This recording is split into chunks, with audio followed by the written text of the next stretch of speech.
Wars do not begin with the roar of cannons. They begin with the silent hum of ambition, the quiet rustle of sealed letters, and the uneasy stillness that precedes a storm. This is the story of the world before the Anglo-Dutch Wars, a world where the oceans were deceptively calm, but humanity was already on a collision course.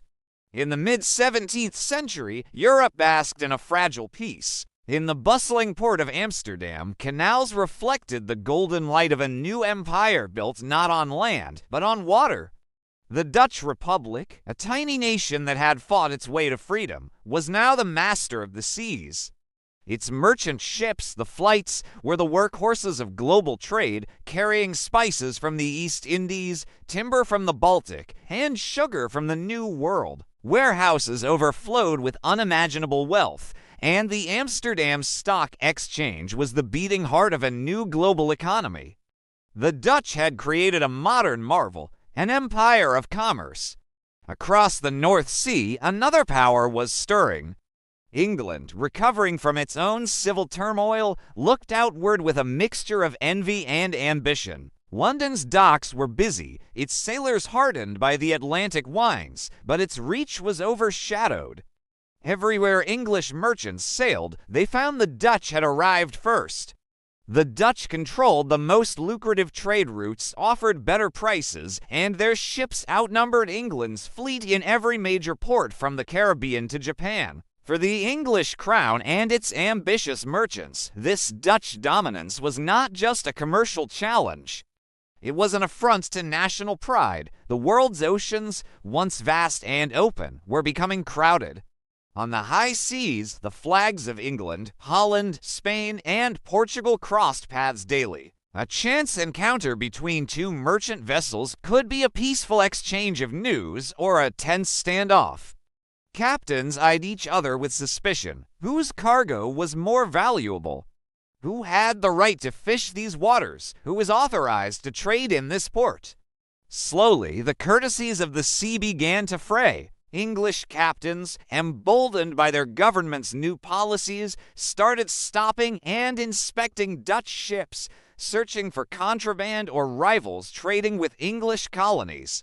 The Dutch, fiercely protective of their hard-won free trade principles, saw these acts as little more than piracy under a state flag. A minor dispute over fishing rights in the North Sea could escalate into a naval confrontation.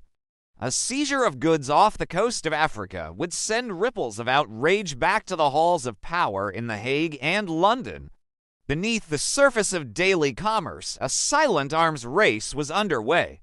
In the shipyards of Deptford and Rotterdam, the rhythmic sounds of hammers and saws echoed day and night. Ostensibly, these new warships were for protecting merchant fleets from pirates or Spanish rivals, but their true purpose was an open secret.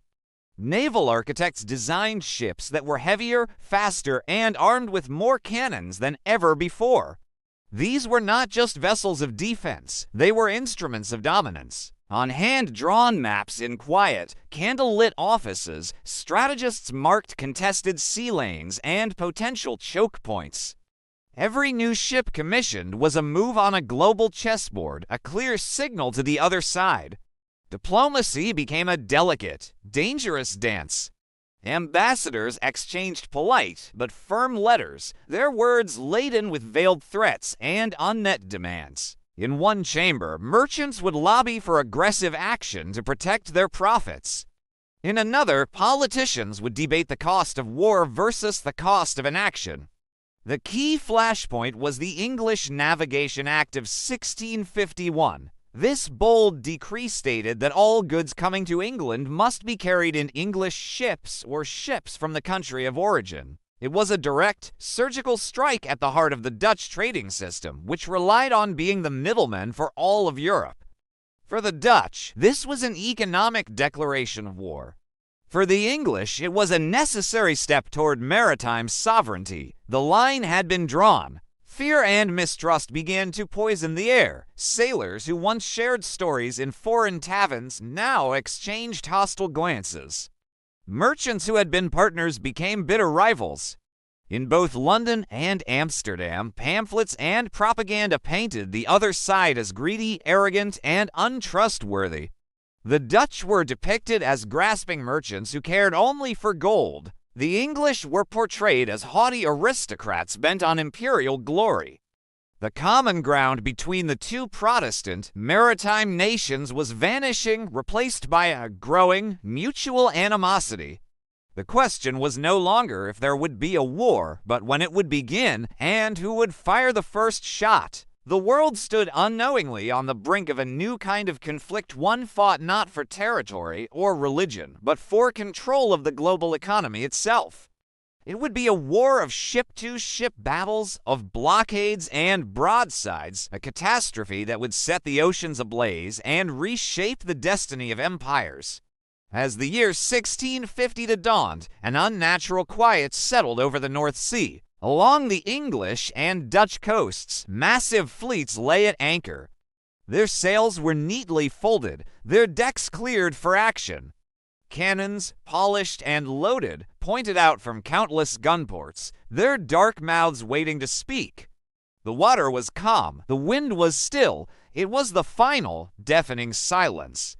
The last moment of peace before the storm broke. The world was about to learn that in the age of sail, the oceans were the ultimate prize, and the price of naval supremacy would be paid in wood, iron, and blood.